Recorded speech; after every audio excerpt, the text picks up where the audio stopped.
நம்முடைய பத்திரிகை நண்பர்களுக்கு எங்களுடைய மாலை வணக்கத்தை தெரிவித்துக் கொள்கின்றோம். ஒரு வித்தியாசமான சூழல்ல நம்முடைய பத்திரிகை நண்பர்களை சந்திச்சுட்டு இருக்கோம். இன்னைக்கு தமிழ்நாடு முழுவதுமே பாரதிய ஜனதா கட்சி எல்லா மாவட்ட தலைநகரத்தில் ஒரு மாபெரும் ஆர்ப்பாட்டம் மக்கள் சார்பாக, குறிப்பாக இந்த கள்ளக்குறிச்சியில் நடந்த கள்ளச்சாராய சாவுகளுக்காக ஆர்ப்பாட்டம் நடத்த திட்டமிட்டிருந்தார். இன்று காலை மதுரையில் ஆரம்பித்து இப்ப கோயம்புத்தூர் வரை, சென்னை வரை எல்லா பகுதியிலுமே நம்முடைய தொண்டர்கள் தலைவர்கள் ஆர்ப்பாட்டம் செய்வதற்கு தடுக்கப்பட்டு எல்லா இடத்துலையும் கைது செய்யப்பட்டு முன்ஜாக்கிரதை நடவடிக்கையாக வேறு வேறு கல்யாண மண்டபத்தில் இருக்கிறார்.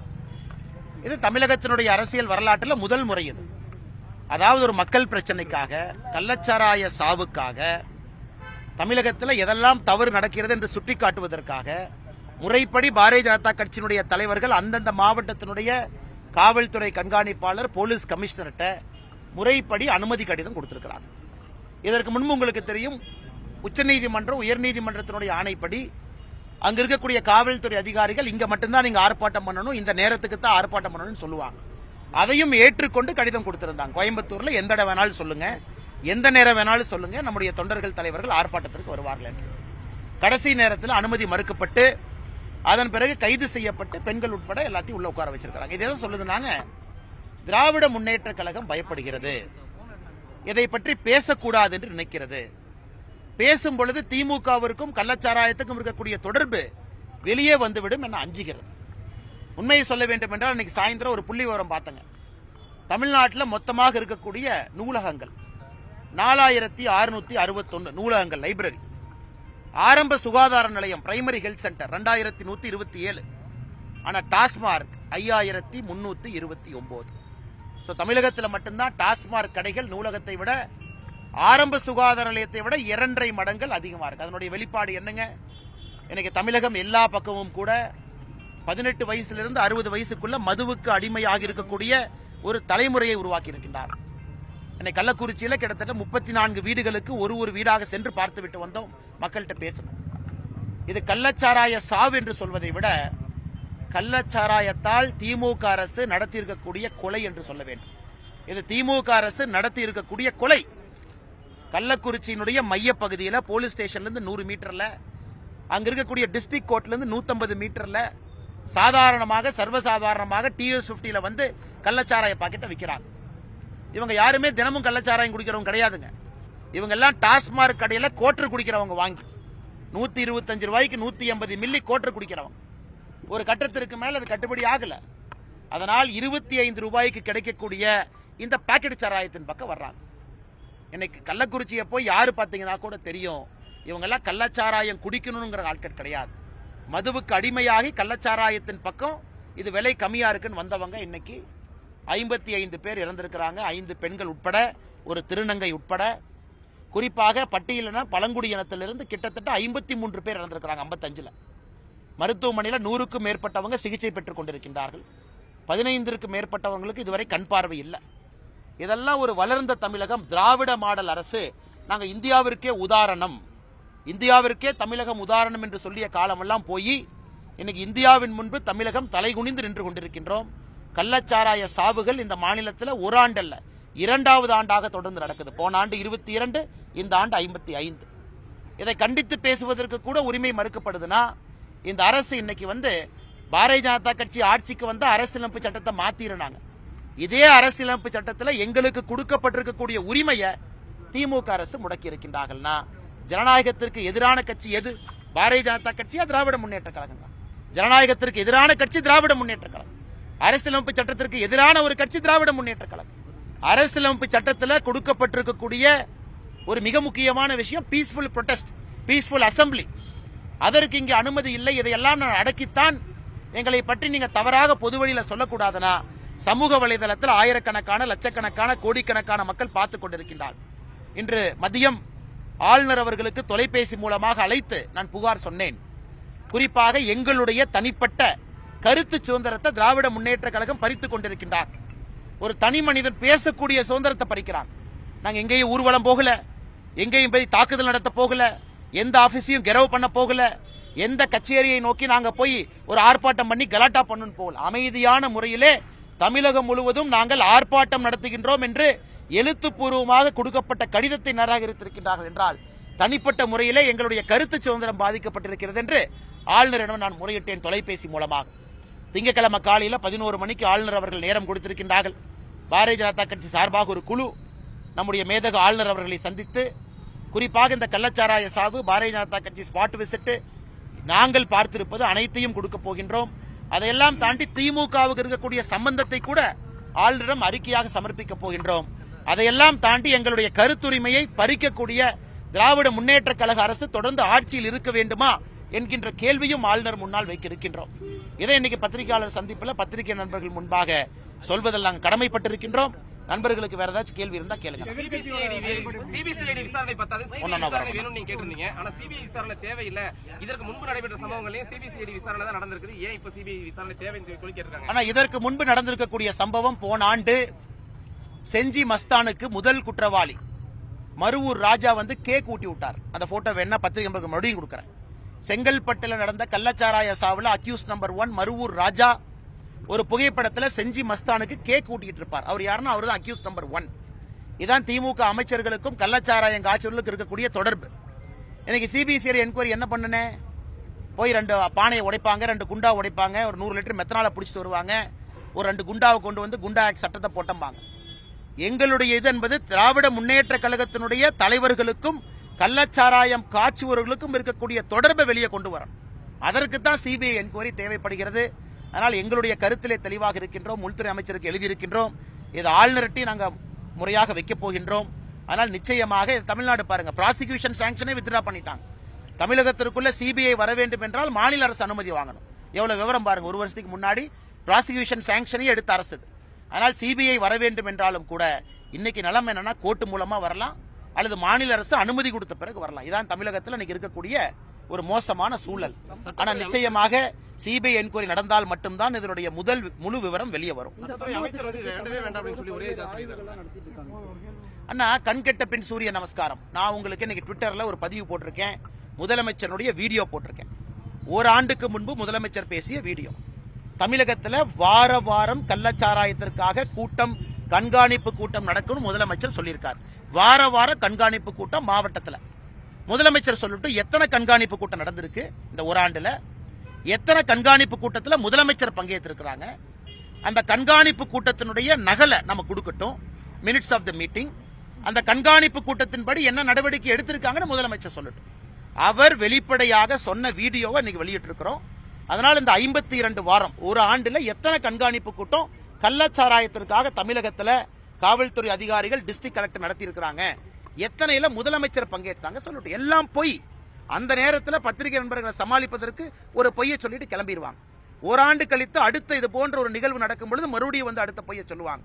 அதனால் முதலமைச்சர் அவர்கள் போன ஆண்டு கொடுத்த ப்ராமிஸ் முதல்ல சொல்லட்டுங்கன்னா, அதே அவர் பண்ணலையே, அதையும் அவங்க செய்யலையே. அடுத்த ஆண்டு மறுபடியும் நடக்கும் வரை நாம் கண்ணை மூடிக்கொண்டதை பார்த்திருக்க வேண்டுமா? தமிழக அரசு சிறப்பாக செயல்பட்டு சொல்லி திமுக கூட்டணி கட்சிகள் சொன்னாங்க. ஆனா இதை விட வெட்கக்கேடு எதுவுமே இல்லைனா. கம்யூனிஸ்ட் கட்சி முதல்ல குதிச்சு வருவாங்க, தாவி வருவாங்க. இன்னைக்கு கம்யூனிஸ்ட் கட்சி சொல்றாங்க, ஐயோ திமுக குற்றம் சுமத்தாதீங்க, சமுதாயம் கெட்டு போச்சு அப்படிங்கிறாங்க. ஹத்ராஸ்ல வேறொரு மாநிலத்தில் ஏதாவது ஒரு தவறு நடந்திருந்தால் இங்க முதல்ல கம்யூனிஸ்ட்காரன் குதிப்பான், அப்புறம் கனிமொழி அக்கா குதிக்கும். அதை சுத்தி ஒரு கும்பல், ஜோதிமணி அக்கா, இந்த காங்கிரஸ்ல மாணிக்கம் தாக்கூர், இன்னைக்கு இருக்கக்கூடிய செல்வ பெருந்தகை, திருமாவளவன், இவங்கள குதிச்சிட்டு இருப்பாங்க, தம்மா தம்மான்னு குதிப்பாங்க. எதுக்குன்னா ராஜஸ்தான்ல ஒரு குக்கிராமத்துல அங்க இருக்கக்கூடிய குடிசையில அந்த குடிசைக்குள்ள ஏதோ நடந்துருச்சாமா. இதெல்லாம் அவங்களுடைய ஆர்ப்பாட்டம். தமிழகத்தில் இத்தனை காலமாக மெழுகுவத்தி ஊர்வலம், ஹத்ராஸ் ஊர்வலம் இல்லாது. இன்னைக்கு கள்ளக்குறிச்சியில மையப்புள்ளியில 55 பேர் இறந்திருக்கிறான். எங்க போச்சு உங்க மான ரோஷம்? நீங்க உண்மையாலுமே மக்களுக்காக அரசியல் கட்சி நடத்துறீங்க, மக்களுடைய பாதுகாவலராக நீங்கள் இருக்க வேண்டும் என்றால் இன்னைக்கு அந்த ரோஷம் எங்க போச்சு? அதனால திமுகவுடைய கூட்டணி கட்சிகள் முழு அடிமைகள் என்பதை இன்னைக்கு பத்திரிகை நண்பர்களுக்கும் தமிழக மக்களுக்கும் உணர்த்தி இருக்கிறாங்க. முழு அடிமைகள். ஒரு கண்டன குரலை காணோம். இதற்கு முன்னாடி யாரோ வருவாங்க, சமூக ஆர்வலர், சினிமா நடிகர்கள் யாரோ கிளம்பி வருவாங்க, இதற்கானா அதற்கானான். இன்னைக்கு யாரும் ஒண்ணுமே பேசலீங்கண்ணா. டிஷர்ட்டை போட்டுட்டு வருவாங்க, யாருமே பேசல. அதெல்லாம் விடுங்கண்ணா. இதை விட ஒரு பெரிய நிகழ்வு 2.5 ஆண்டு தமிழகத்தில் நடக்கலீங்கண்ணா. முதலமைச்சர் ஏன் கள்ளக்குறிச்சிக்கு போகல? ஒரே கேள்வி. கள்ளக்குறிச்சி சென்னையிலிருந்து 3 மணி நேரம், பைலட் எஸ்கார்ட் கார்ல போனா 2.5 மணி நேரம், ஹெலிகாப்டர் எடுத்தாருன்னா 35 நிமிஷம். கள்ளக்குறிச்சியில் ஹெலிபேட் இருக்கு, 35 நிமிஷம் ஹெலிபேடு. அங்க போயிட்டு வர்றதுக்கு 35 நிமிஷம். ஒரு ஹெலிகாப்டர் தமிழக அரசு வாடகை இல்ல முதலமைச்சர் வந்து கார்ல போனா சோர்ந்து போயிருவாரு, அவர் சட்டப்பேரவையில் பேசணும்னு சொன்னாங்கன்னா ஹெலிகாப்டர்ல போயிட்டு வாங்க, அங்க போய் ஒரு நாள் தங்குங்க. டிஜிபியும் சீஃப் செக்ரட்டரி கள்ளக்குறிச்சி கூட்டிட்டு போய் ரிவ்யூ மீட்டிங் அங்க நடத்துங்க. கலெக்டர் ஆபீஸ்ல ரிவ்யூ மீட்டிங் நடத்துங்க. தமிழகத்தினுடைய உயர் அதிகாரிகளை கள்ளக்குறிச்சி கலெக்டர் ஆபீஸ்ல ரிவ்யூ மீட்டிங் கூப்பிடுங்க. முதலமைச்சருடைய கேம்ப் ஆபீசர் 2 நாளை கள்ளக்குறிச்சி மாத்துங்க. ஏன் செய்யலீங்கன்னா? இதெல்லாம் முதலமைச்சர் அவர்களுக்கு அரசியல் அனுபவம் இருக்கு. துணை முதல்வராக இருந்திருக்கிறாங்க, மல்டிபிள் டைம் அமைச்சராக இருந்திருக்கிறாங்க, பலமுறை எம்எல்ஏவா இருந்திருக்கிறாங்க. ஏன்னா முதலமைச்சருக்கு நாங்கள் இதை சொல்லிக் கொடுக்க வேண்டும் என்கின்ற அவசியம் இல்லை. ஆனா ஏன் முதலமைச்சர் செய்யவில்லை என்றால், முதலமைச்சருக்கு தெரியும் அவர்னால கள்ளக்குறிச்சிக்குள்ள போக முடியாது. மக்கள் முதலமைச்சரை விட மாட்டாங்க, மக்கள் ரோட்டுக்கு வருவாங்க. ஆளுகின்ற முதலமைச்சரையே கள்ளக்குறிச்சிக்குள்ள விடாத ஒரு நிலைமை தான் கள்ளக்குறிச்சியில் நடந்திருக்கு. அதனால் இதையெல்லாம் விட்டு முதலமைச்சர் முதல்ல கள்ளக்குறிச்சிக்கு போட்டும், மக்களை பார்க்கட்டும், கேம்ப் ஆபீஸ் கள்ளக்குறிச்சி டிக்ளேர் பண்ணட்டும், அதன் பிறகு முதலமைச்சர் பேசிட்டு நாங்கள் ஏற்றுக்கிறோம். இப்போ சரவணகுமார் ஜடாவத்தை மாவட்ட ஆட்சியரை மாற்றிருக்காங்க, எஸ்பி மாற்றிருக்காங்க, அங்கே இருக்கிற சிபிசிஐடி ஒரு சில பேப்பர்லாம் மாற்றிருக்காங்க, மதுவிலக்கு எல்லாம் மாற்றிருக்கிறாங்க. இனி என்ன பண்ண முடியும்? நான் கேட்கறதுன்னா, காவல்துறை யார் கையில் இருக்கு? முதலமைச்சர் ஏன் மாத்தல? ப்ரொஹிபிஷன் யார் கையில் இருக்கு? முத்துசாமி கையில், அவர் ஏன் மாத்தல? இதெல்லாம் உங்க கையில் இருக்கு. ஸோ ரெஸ்பான்சிபிலிட்டி நீங்க எடுக்க மாட்டீங்க, ஆனா கீழே இருக்கிற எஸ்பியும் கலெக்டர் எடுக்கணும். இதெல்லாம் அநியாயம். ப்ரொஹிபிஷன் அமைச்சர் முத்துசாமி அவங்க இன்னைக்கு சட்டப்பேரவையில் ஒரு காமெடி நடந்துச்சு. நண்பர்கள், நீங்களாம் பிஸியா இருந்திருப்பீங்க, பத்திரிகை நண்பர்கள், நீங்க பார்த்திருக்கணும். ஒரு காங்கிரஸ் எம்எல்ஏ எந்திரிச்சு கேட்கறாங்க இன்னைக்கு சட்டப்பேரவையில், இந்த எம்எல்ஏக்களுக்கெல்லாம் புதுசா வீடு கட்டி கொடுங்க. இன்னைக்கு காங்கிரஸ் சட்டப்பேரவை எம்எல்ஏ ஹுசைன் மௌலானா அவர்கள் சட்டப்பேரவையில் கேள்வி, அந்த எம்எல்ஏக்கெல்லாம் புது வீடு கட்டி கொடுங்க. வீட்டு வசதித்துறை அமைச்சரும் அண்ணன் முத்துசாமி தான் முதல் ஆளா எந்திரிச்சு எம்எல்ஏக்களுக்கு நிச்சயமாக வீடு கட்டி கொடுக்கப்படும் அப்படின்னு சிரிச்சுட்டு சொல்றாரு. ஆனா கள்ளக்குறிச்சியில மட்டும் அவங்க குடிசை வீட்டில் இருக்கணுமா, அவங்க 25 ரூபா பாக்கெட் சாராயம் குடிக்கணுமா, அவங்க சாவணுமா? ஆனா சட்டப்பேரவையில் அவர் கேட்பாராமா கூட்டணி கட்சி வீடு கட்டி கொடுங்கன்னு. அதே ப்ரொஹிபிஷன் மினிஸ்டர் முத்துசாமி அவர்கள், வீட்டு வசதித்துறை அமைச்சராக இருக்கிற அவர் முத்துசாமி அவர் சொல்றாரு, இல்ல வீடு கட்டி கொடுக்கணும். எவ்வளவு வெட்கக்கேடுனா இன்னைக்கு பேசுற சப்ஜெக்ட் அது. கள்ளக்குறிச்சியில் இருக்கக்கூடிய 55 பேர் வீட்டை போய் பாருங்க, வீட்டுக்குள்ள கால் வைக்க முடியாது. 10க்கு 10 வீடு, 4-5 பேர் டென்ட்ல தங்கி இருக்கிறாங்க. அவர்களுக்கெல்லாம் வீடு வேண்டாம், ஆனா எம்எல்ஏக்கு ஒரு வீடு வேணும். இதான் இன்னைக்கு தமிழகத்தினுடைய அரசியல். அதனால் இந்த கூட்டணி கட்சி ஒருவரை பாராட்டிக் கொள்வது உண்மையாலுமே மக்கள் இதை பார்த்து அழுவுறதா சிரிக்கிறதான்னு தெரியாம இருக்கிறாங்க. நீங்க சொல்லுங்க இதுல என்னங்கண்ணே அரசியல்? நீங்க சொல்லுங்கண்ணே, இல்ல அரசியல் என்னங்கண்ணே நடந்திருக்கு? கேள்வி கேட்கிறோம். இது ஏதோ கல்வராயன் மலையில ஒரு கிராமத்துல, மலை உச்சி கிராமத்துல இது நடக்கல. கள்ளக்குறிச்சியினுடைய மைய புள்ளியில டிஸ்ட்ரிக்ட் ஹெட் குவார்டர்ஸ்ல, போலீஸ் ஸ்டேஷன்ல இருந்து 100 மீட்டர்ல டிஸ்ட்ரிக்ட் ஹெட் குவார்டர்ஸ்ல நடந்திருக்கு. இதைத்தானே கேட்கிறோம். இது எப்படின்னா அரசியல்? ரெண்டாவது, முதலமைச்சர் ஏன் வரலன்னு கேட்கிறோம். தமிழ்நாட்டில் ஒரு ஸ்டைல், நாய் செத்து போச்சுன்னா பிரதமர் வரணுமா? என்னன்னு சென்னையில தெருநாய் செத்து போச்சுன்னா பிரதமர் ஏன் வரலன்னு கேட்கிற திமுக கூட்டம். ஆனா கள்ளக்குறிச்சியில் 55 பேர் செத்து போயிருக்கிறாங்க, ஏன் முதலமைச்சர் போகல? அதனால இதைத்தான் நாங்க திரும்ப கேட்கிறோம். ஹத்ராஸ்ல நடந்ததுன்னா மெழுகுவத்தி பிடிக்கக்கூடிய கனிமொழி அக்கா எங்கனா போனாங்க? ராஜஸ்தான் குடிசையில் ஒரு நிகழ்வு நடந்தா அறிக்கை கொடுக்கக்கூடிய சமூக ஆர்வலர் எங்க போனாங்க? இதை கேட்டால் எப்படிங்கன்னா அது அரசியல் ஆகும். ஆனா இன்னைக்கு வந்து கடிதம் எழுதி இருக்கிறோம். இன்னைக்கு மறுபடியும் உள்துறை அமைச்சருக்கு 2வது கடிதம் எழுதி இருக்கிறோம். National commission for SC community, அதாவது பட்டியலின சகோதர சகோதரிகளுக்கான தேசிய ஆணையம் தமிழகத்திற்கு உடனடியாக வரணும். அவங்க கிட்டத்தட்ட 43 சகோதர சகோதரிகள் பட்டியலினத்தை சார்ந்தவங்க, 10 பேர் பழங்குடியினத்தை சார்ந்தவங்க, கிட்டத்தட்ட 98% பட்டியலின பழங்குடியினத்தை சார்ந்தவங்க. அப்படிங்கறதுனால அந்த ஆணையம் உடனடியாக வந்து பார்க்கணும். அந்த ஆணையம் மாநில அரசுக்கு அறிவுறுத்தணும், எஸ்சி எஸ்டி கேட்ட சேர்த்துங்க, அதுல ஒரு காம்பன்சேஷன் வரும். எஸ்சி எஸ்டி ஆக்ட் போட்டுட்டீங்கன்னா அதில் ஆட்டோமேட்டிக்காக 3 லட்சம் 4 லட்சம் 5 லட்சம் தனியாக ஒரு காம்பன்சேஷன் இருக்கு. அந்த பணமும் வரணும். ஆனால் இது வந்து இன்னைக்கு ஆர்கியூமெண்ட்டே, கள்ளச்சாராயம் குடிச்சவங்களுக்கு காசு, அது ஆர்கியூமெண்ட் இல்லைங்கண்ணா. That is not an argument at all. கள்ளச்சாராயம் குடிச்சு அவங்க இறந்துட்டாங்க, நல்லவங்களா கெட்டவங்களா அதெல்லாம் விடுங்கண்ணா. இன்னைக்கு குடித்த பிறகு வந்து நாம வந்து போஸ்ட்மார்ட்டம் பண்ணி ஆராய போக வேண்டாம். பல வீடுகளில் நாளைக்கு காலையில் அடுப்பு எரியாது. கள்ளச்சாராயத்தை கட்டுப்படுத்துவதிலே நாம் கவனம் செலுத்த வேண்டுமோ தவிர, குடிச்ச பிறகு நிவாரணம் கொடுக்கறதா சரியா தவிர அதுக்குள்ள நாங்க போக விரும்பலைங்க. பாரதிய ஜனதா கட்சி ஒரு குடும்பத்துக்கு இன்னைக்கு செக் கொடுத்துட்டோம். இன்னைக்கு கிட்டத்தட்ட 40 குடும்பத்திற்கு 1 லட்சம் ரூபாய் இன்னைக்கு போய் செக் இஷ்யூ பண்ணிட்டோம். எதுக்கு? நாளைக்கு காலையில சாப்பாடு செய்யறதுக்கு அவங்க கையில சாப்பாடு இல்லைண்ணே. உண்மைதானே? அந்த குழந்தை 3 வீட்டில் குழந்தை அப்பா அம்மா இல்லாம இருக்குண்ணே. ஈம காரியம் செய்யறதுக்கு அவங்ககிட்ட பணம் இல்லை. நாங்கள் மனிதாபிமான அடிப்படையில் அந்த குடும்பத்துக்கு கொடுத்துருக்கோம். அந்த கள்ளச்சாராயம் தப்பு தான், அதுக்காக எல்லாத்தையும் தப்பு தப்பு தப்புன்னே நீங்க சொல்லிட்டு போனா சமுதாயத்தை யார் பாதுகாக்கிறதுனா? அதனால் நாங்கள் இன்னைக்கு கேட்டிருப்பது national commission for scheduled caste அந்த அமைப்பு உடனடியாக தமிழகத்திற்கு வரணும். தவறு செஞ்சிருக்கவங்கள அவங்களும் நடவடிக்கைக்கு பரிந்துரைக்கணும் நாங்கள் சொல்லியிருக்கோம். இந்த கள்ளக்குறிச்சி விவகாரம் இடைத்தேர்தல் எதிரொலிக்கும் விக்கிரவாண்டி இடைத்தேர்தல் விக்கிரவாண்டி தெரியலீங்கண்ணா. இந்த மோசமான ஆட்சியே 40 வந்திருக்குது. அதனால எந்த தேர்தலில் எது எதிரொலிக்கும்னு எனக்கு தெரியலீங்கண்ணா. அதனால காசு கொடுத்தா வந்தாங்கண்ணே. பட் இருந்தாலும் மனசாட்சியோட நிறைய பேர் ஓட் போட்டாங்களா? நமக்கு 80 லட்சம் பேர் ஓட் போட்டிருக்கிறாங்க. அதனால் நாங்கள் நினைப்பது இது நிச்சயமாக இந்த தேர்தலிலே எதிரொலிக்க வேண்டும். இந்த தேர்தலில் விக்கிரவாண்டி இடைத்தேர்தல் இது எதிரொலிக்க வேண்டும் என்பது எங்களுடைய ஆசை. காரணம் என்னன்னா, ஒரு அரசியல் மாற்றம் நடக்குது, மக்கள் உத்து பார்க்கறாங்க, மக்கள் கவனிக்கிறாங்க, அன்றாடம் விஷயத்திற்கு அரசுக்கு தண்டனை கொடுக்கறாங்க. அப்படிங்கிறது விக்கிரவாண்டி இடைத்தேர்தலில் வெளியே வர வேண்டும் என்பது எங்களுடைய எதிர்பார்ப்பு. என்னன்னு விக்கிரவாண்டிக்கு தேர்தல் நீங்க அறிக்கையை நீங்க படிச்சீங்களா தலைவா? இப்ப கேட்ட எப்படி தலைவா? கூட்டணி கட்சி பாட்டாளி மக்கள் கட்சி நிக்குது, எல்லோரும் சேர்ந்து முடிவெடுத்திருக்கின்றோம். தேசிய ஜனநாயக கூட்டணி சார்பாக அந்த அறிக்கையை பாரதிய ஜனதா கட்சி தான் கொடுத்தோங்கன்னா, வேட்பாளர் அறிவிச்சிருக்கிறோங்கன்னா, அதனால் நிச்சயமாக நம்முடைய வேட்பாளர், அவர் பேர் அன்புமணி தான், இதுக்கு முன்னாடி போட்டியிட்டவர், ஒரு பெரிய வெற்றி பதிப்பார் என்பது எங்களுடைய நம்பிக்கை. இன்றைய போராட்டத்தில் வந்து நீங்க உங்க தலைமையில தான் நடக்குதுன்னு சொல்லியிருந்தாங்க. அதான் வர்றதுக்கு முன்னாடியே நீங்க எல்லாத்தையும் கூட்டு வந்துட்டா எப்படிண்ணே? போராட்ட டைம் 5:30 5:45. அதுக்கு முன்னாடி 4 மணிலிருந்தே வந்து அப்படி என்னன்னே பயம். 4 மணிலிருந்தே வந்து பஸ்ஸை கொண்டு வந்து வெளியிருந்து வர்றவங்க எல்லாத்தையும் பிடிச்சி ஒருத்தரையும் கொண்டு வந்து அடைக்க வேண்டிய பயம் என்ன? போராட்டத்தில் என்னென்ன பண்ண போகிறோம்? மைக் எடுக்கிறோம், பேசுகிறோம், பத்திரிகை நண்பர்கள் வருவீங்க, மக்கள்கிட்ட நாங்கள் முறையிடுறோம், அதன் பிறகு அமைதியாக கலைஞ்சு போகிறோம். அவ்வளோதானே. அதான போராட்டம். கல் எடுக்கிறோமா, பஸ்ஸை போய் உடைக்கிறோமா, ஏதாச்சும் கலெக்டர் ஆஃபீஸை போய் கெரோ பண்ணுறோமா, இல்லை பொது சொத்துக்கு ஏதாச்சும் பாரதிய ஜனதா கட்சி தமிழக அரசியல் வரலாற்றில் ஒரு பொது சொத்துக்கு சேதம் ஏற்படுத்தியிருக்கிறோமா? எங்கேயாச்சும் போய் அரசு பேருந்துக்கு உடைச்சிருக்கிறோமா? பாரதிய ஜனதா கட்சி கூட்டம்னா உங்களுக்கு தெரியும், அமைதியாக வந்து முடிச்சுட்டு அமைதியாக போகிற குரூப் இதெல்லாம். எங்கேயும் நாங்கள் சண்டையாக போகிற ஆள் கிடையாது. இதெல்லாம் நீங்கள் கொண்டு வந்து இங்கே பண்ணணும்னா என்னென்ன அர்த்தம் இது? அதனால் வருவதற்கு முன்பே அப்படி அவசரப்பட்டு 4 மணிலேருந்து கைது செய்வதற்கான காரணம் என்னென்ன? ஏங்கண்ணே ரொம்ப நன்றி அண்ணா, ரொம்ப நன்றி அண்ணா, ரொம்ப நன்றி அண்ணா. ஆனால் இல்லைண்ணே சும்மா நம்ம காவல்துறை மேலே பொய்யெல்லாம் சொல்லக்கூடாதுண்ணே. காவல்துறை எதுவும் பிளாக் எல்லாம் பண்ணலீங்கன்னா அவர்கள் கடமையை அவங்க செஞ்சாங்க, அரசு சொல்றதை அவங்க செய்கிறாங்க.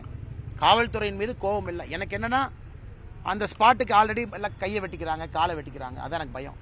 அதனால ஸ்பாட்டில் தள்ளுமுள்ளு நடக்கக்கூடாது. எங்களுடைய தொண்டர்கள் காவல்துறையை எந்த நேரத்திலும் கூட தொடக்கூடாது என்பதில் உறுதியாக இருக்கும்.